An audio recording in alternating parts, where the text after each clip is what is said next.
Hello everyone, welcome to my channel H D Orion. हम पढ़ रहे हैं accountancy for class 12 T S Grewal की टेक्स्ट बुक से 2022 edition. Chapter 10 company accounts, issue of debentures. और इस वीडियो में हम पढ़ेंगे issue of debentures with terms of redemption. So let us see some questions from the text book.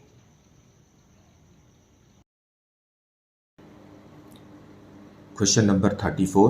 Pass necessary journal entries related to the issue of debentures for the following.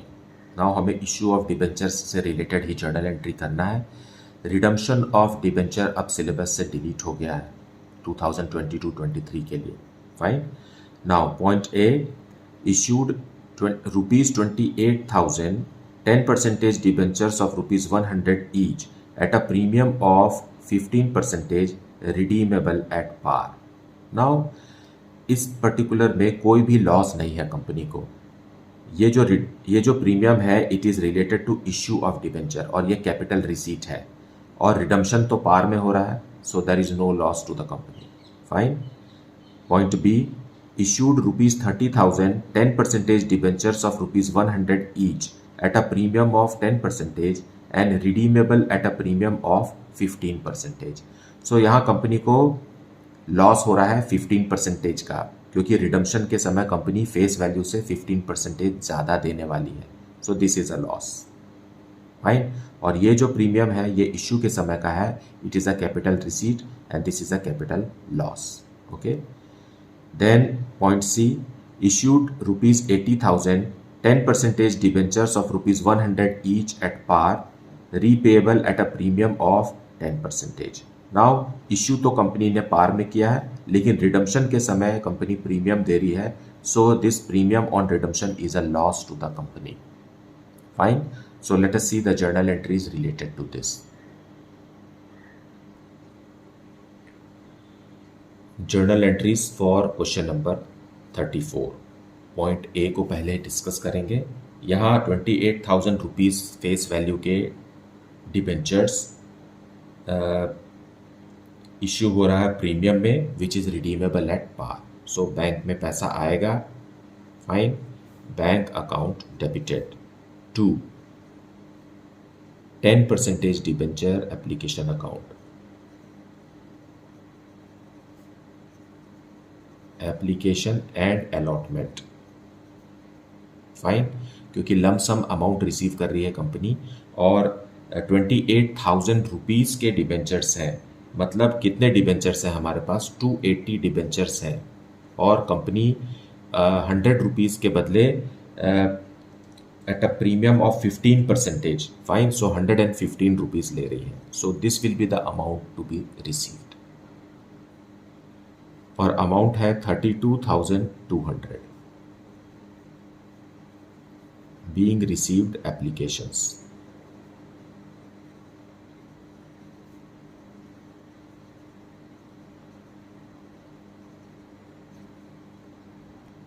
Now we will transfer this. So 10% debenture application and allotment account को हम close कर देंगे। Allotment account debited to 10% debenture account. Fine. हमारे पास 280 debentures हैं और उस पर हमने 115 रुपीज़ वसूला है ना। सो 32,200 और डिबेंचर अकाउंट में ट्रांसफ़र होगा 100 रुपीज़, क्योंकि फेस वैल्यू 100 है। सो 28,000 रुपीज़ का डिबेंचर है जिस पर प्रीमियम है। सो उसके लिए सिक्योरिटीज प्रीमियम अकाउंट को हम क्रेडिट करेंगे। 280 डिबेंचर्स पर 15 रुपीज़ के हिसाब से it is 4,200 being issue of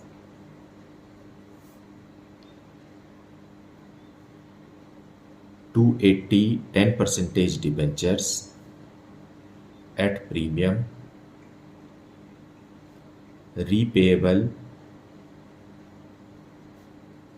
eight par. So यहाँ पर कंपनी को कोई भी लॉस नहीं है क्योंकि रिडम्पशन के समय प्रीमियम नहीं है। अब हम पॉइंट बी डिस्कस करते हैं और इसमें भी हमें पहले पूरा का पूरा पैसा हम रिसीव करेंगे एप्लीकेशन के समय का। And application is at now issue of debenture is at 10% premium. Fine. और हमारे पास कितने डिबेंचर्स हैं? 30,000 रुपीज़ के डिबेंचर्स हैं और हर डिबेंचर 100 रुपीज़ का है, मतलब 300 डिबेंचर्स हैं। 300 डिबेंचर्स को 100 रुपीज़ के बदले 10 रुपीज़ प्रीमियम पर हम इशू कर रहे हैं। फाइन। सो बैंक में आएगा ₹33,000 in the name of 10% debenture application and allotment. Fine. 33,000 being received application.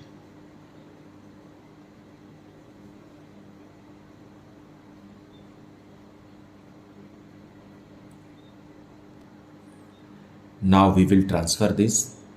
So 10% debenture application and allotment को क्लोज करेंगे हम 33,000 रुपीज़ से। फाइन। अब हमें कंडीशन जो है रिडम्पशन का वो भी हमें अप्लाई करना है और कंडीशन है कि redeemable eight a premium of 15% है। फाइन। सो पहले हम इशू के समय की चीज़ों को लिख लेते हैं। सो टू 10% डिबेंचर है, तो हमारे पास 300 डिबेंचर्स, हर डिबेंचर 100 रुपीज़ का है। सो 30,000 रुपीज़ के डिबेंचर्स इशू हुए हैं और वो भी प्रीमियम पे, क्योंकि हमने 3,000 रुपीज़ एक्स्ट्रा लिया है। सो to security premium.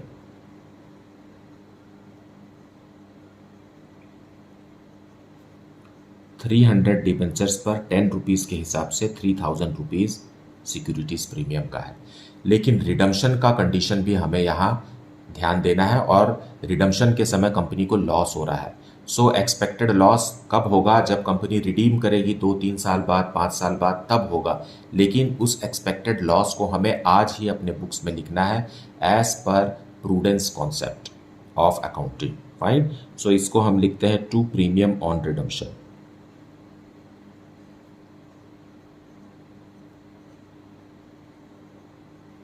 Premium on redemption कितना है?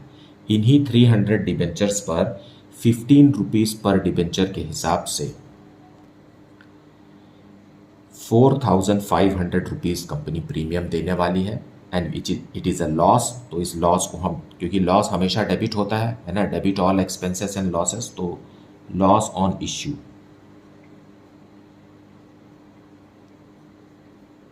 Issue of 10% debentures, same amount को हमें यहां लिखना है। फाइन। नरेशन लिखेंगे अब। Being 10% debentures issued at par, not issued at premium, redeemable at premium, दोनों ही प्रीमियम है। फाइन। सो ये वाला जो प्रीमियम है इशू के समय का, ये कंपनी के लिए फ़ायदा है, लेकिन रिडम्पशन के समय का जो प्रीमियम है ये कंपनी के लिए लॉस है, और इसी लॉस को हमने यहाँ डेबिट में लिखा है। Securities premium on issue is a capital receipt, whereas premium on redemption is a capital loss.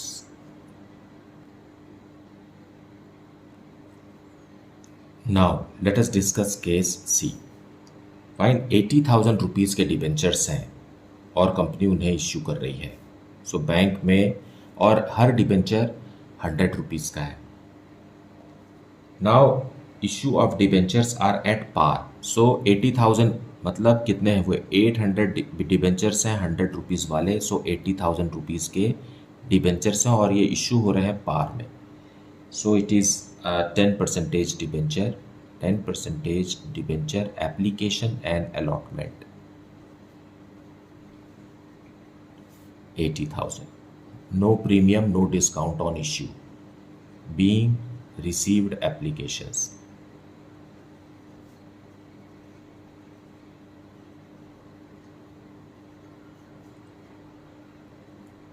अब हम इसे ट्रांसफ़र करेंगे। सो 10% debenture application and allotment account को हम डेबिट कर देंगे इन्हीं 80,000 रुपीज़ से और ट्रांसफ़र करेंगे 10% डिबेंचर अकाउंट में। फेस वैल्यू ही है पूरा का पूरा, no premium no discount. So issue के समय का तो यही कंडीशन है, लेकिन क्वेश्चन में लिखा है कि repayable at a premium of 10%। So premium is there but at the time of redemption. So इसके लिए हम क्या लिखेंगे, to premium on redemption.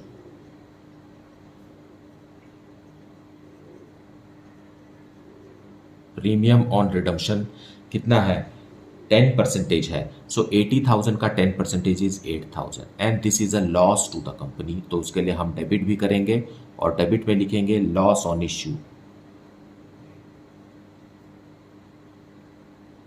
Issue of 10% debentures. So यही वो चीज़ है जिसको हम इस सेक्शन में डिस्कस कर रहे हैं, दैट कि प्रीमियम ऑन रिडम्पशन को ही हमें लॉस के रूप में डेबिट में भी लिखना है। Fine, that is expected loss and it is as per prudence concept of accountancy accounting being issue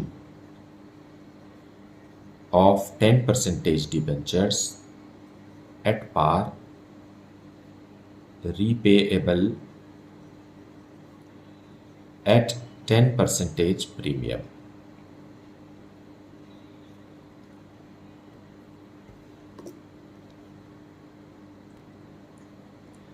Now let us see question number 35. Pass necessary journal entries for the issue of debentures in the following cases. A.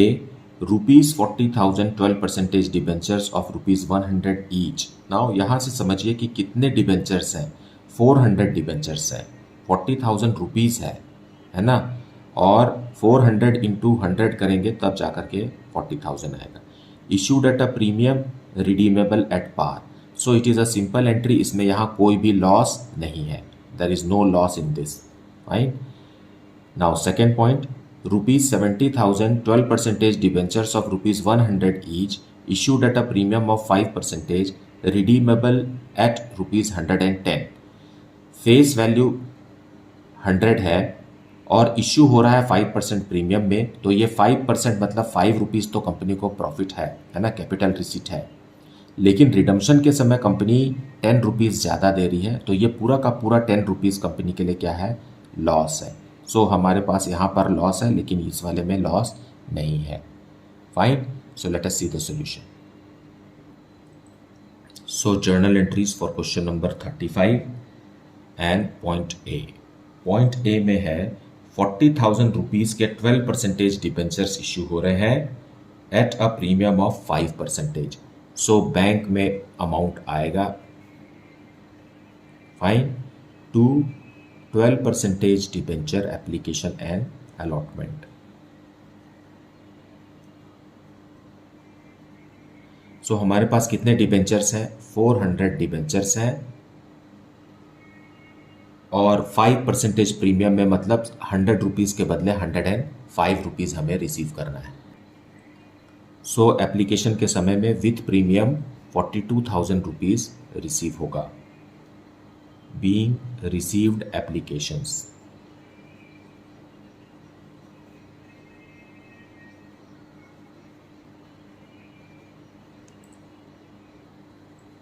Now we will transfer this. So 12% debenture application and allotment account debited to 12% debenture. So 42,000 rupees company ने receive किया है और 400 debentures पर face value 100 के हिसाब से only 40,000 rupees ही transfer होगा debenture account में। बाकी का जो 2,000 रुपीज़ है that is securities premium.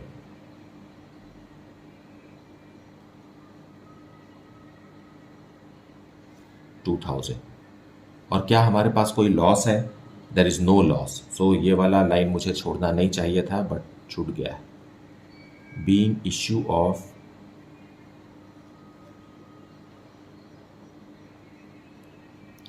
12% debentures at premium redeemable या repayable at par। क्योंकि repayable at par है इसलिए इस वाले केस में loss on issue of debenture नहीं है। Fine. Now let us discuss case B. Fine, case B में भी हमें पहले एप्लीकेशन मनी रिसीव करना है। नाउ लम सम पेमेंट है इसलिए bank account debited to 12% debenture application and allotment. Fine. और कंपनी 5% प्रीमियम पर डिबेंचर्स इशू कर रही है। कितने डिबेंचर्स हैं हमारे पास? 700 डिबेंचर्स हैं 100 रुपीज़ वाले, मतलब 70,000 के हैं। और इसे कंपनी 100 रुपीज़ के बदले 105 रुपीज़ में इशू कर रही है। सो एप्लीकेशन में आएगा 73,500 rupees.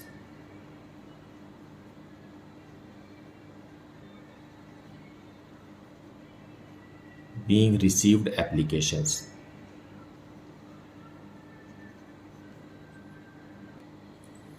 Now we will transfer this, so 12% debenture application and allotment account will be debited and closed। Close कर दिया हमने। What's that? 73,500 रुपीज़ को। फाइन। इसे ट्रांसफ़र करेंगे टू 12% डिबेंचर अकाउंट में। हमारे पास 700 डिबेंचर्स हैं, फेस वैल्यू 100 है, सो 70,000 तो डिबेंचर का था और 2 सिक्योरिटीज़ प्रीमियम। ये इश्यू के समय का प्रीमियम है। 700 डिबेंचर्स पर 5 रुपीज़ के हिसाब से 3,500, और ये कंपनी के लिए फ़ायदा है। लेकिन रिडम्पशन के समय का डिबेंचर कंपनी के लिए नुकसान है। सो यहाँ पर कंडीशन यही है कि रिडीम करेगी कंपनी प्रीमियम में 10%। So premium on redemption.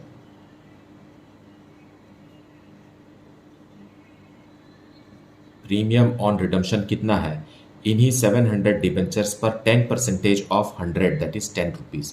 So 7,000 rupees company को लॉस होगा। सो इसी 7,000 को हमें डेबिट में लिखना है, loss on issue of 12% debentures. So यही एक चीज़ है जिसे हमें यहाँ एक्स्ट्रा समझना रहता है इस सेक्शन में, कि every time premium on redemption को ही हमें लॉस के रूप में सेकेंड एंट्री में लिखना है, मतलब ट्रांसफ़र वाली एंट्री में ही एडजस्ट करना है इसे। Fine. Being issued at 5% premium, repayable at 10% premium। Fine. So ये जो है रिपेएबल मतलब रिडम्पशन के समय का जो प्रीमियम है, यही कंपनी के लिए नुकसान है।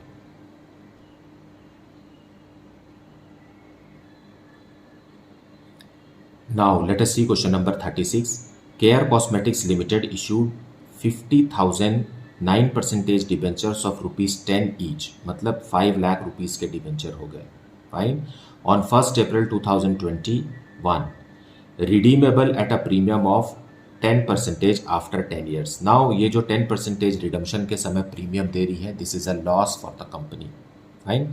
According to the terms of issue, ₹4 is payable on application and balance on allotment. So balance कितना हो गया? बैलेंस इज ₹6, क्योंकि हर डिबेंचर 10 रुपीज़ का है। 4 रुपीज़ ऑन एप्लीकेशन, मतलब कंपनी इंस्टॉलमेंट्स में अमाउंट रिसीव करेगी of debentures. Record necessary journal entries regarding issue of debentures. So let us see the journal entries for this. So solution 36 in the books of care cosmetics limited. Applications हम receive करेंगे। Bank account is debited. Fine. 50,000 debentures हैं और 4 rupees पर debenture is the application money. So entry is bank account debited to 9% debenture application. So 2 lakh rupees is received being received applications.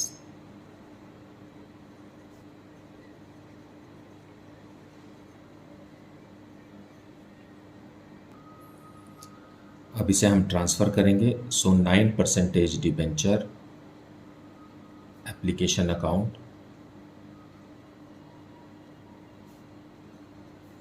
To 9% debenture account.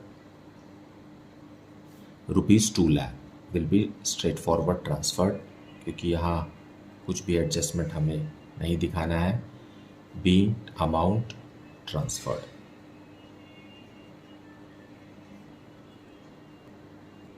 Now allotment money हम due करेंगे. So 9% debenture allotment account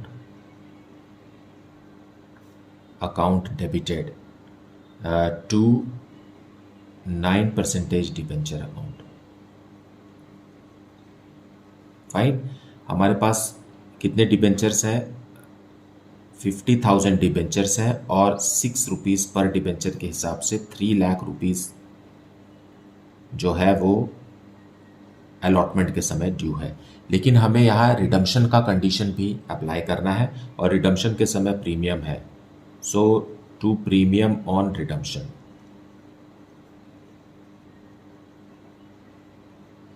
इन्हीं 50,000 debentures पर ₹10 का 10% मतलब ₹1 पर debenture. 50,000 rupees जो है ये प्रीमियम ऑन रिडम्पशन है, जो कंपनी के लिए लॉस है. तो इसे हम डेबिट भी करेंगे. So loss on issue of 9% debentures. It is how much? 50,000. Being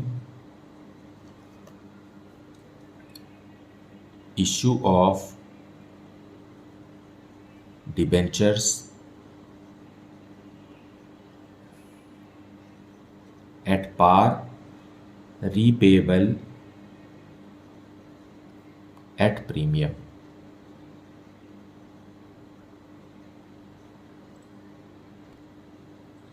सो इस एंट्री के एक और ऑप्शनल एंट्री भी है हमारे पास. सो इसमें आप सेकेंड एंट्री में जो हम लिखते हैं वही है. सो 9% डिबेंचर एप्लीकेशन अकाउंट लिखेंगे और साथ में लिखेंगे 9% डिबेंचर अलॉटमेंट अकाउंट.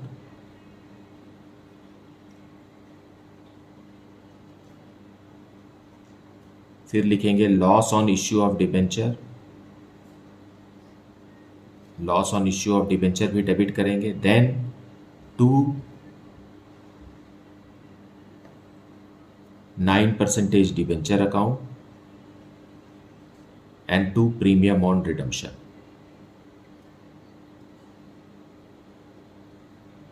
फाइन. और सेम अमाउंट है. एप्लीकेशन मतलब हम सेकेंड एंट्री तो कर नहीं रहे हैं. सेकेंड एंट्री को इसी के साथ सेकेंड और थर्ड एंट्री को मर्ज करके ये बनाया गया है. मतलब एप्लीकेशन का ट्रांसफ़र की एंट्री और अलॉटमेंट के ट्रांसफ़र की एंट्री दोनों को हमने मर्ज कर दिया है. सो एप्लीकेशन में तो 2 लाख आएगा जैसे कि आया है पैसा. अलॉटमेंट के समय कितना आएगा? 3 लाख रुपीज़ आएगा. ओके. और लॉस कितना है अभी हमने पढ़ा? 50,000 रुपीज़ का प्रीमियम ऑन रिडम्पशन है जो कि लॉस बन जाएगा और 5 लाख रुपीज़ से डिबेंचर अकाउंट जो है वो क्रेडिट हो जाएगा. सो अगर आप प्रीवियस सेकेंड और थर्ड एंट्री को नहीं कर रहे हैं तो ये आपकी सेकेंड एंट्री बनेगी और ये ट्रांसफ़र की एंट्री है एप्लीकेशन और अलॉटमेंट दोनों की. Being issue of debentures.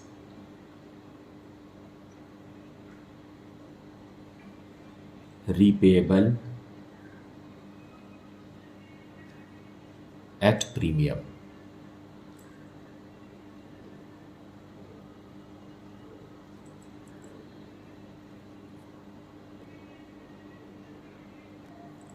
Now the last entry हमें अलॉटमेंट का मनी रिसीव करना है. So bank account will be debited. Bank account debited to 9% debenture allotment account 3 lakh rupees.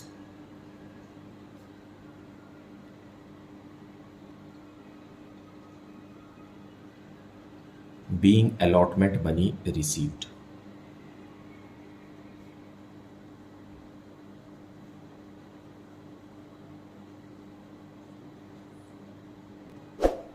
So this is the solution for question number 36. I hope that you have watched the full video and heard the explanation. Fine. Despite this, if you are having any doubt, then please put it in the comment section. Thank you so much for liking, subscribing and sharing the channel. And if you have not yet, then please do like it, subscribe it and share it with your friends. Thank you so much for watching this video.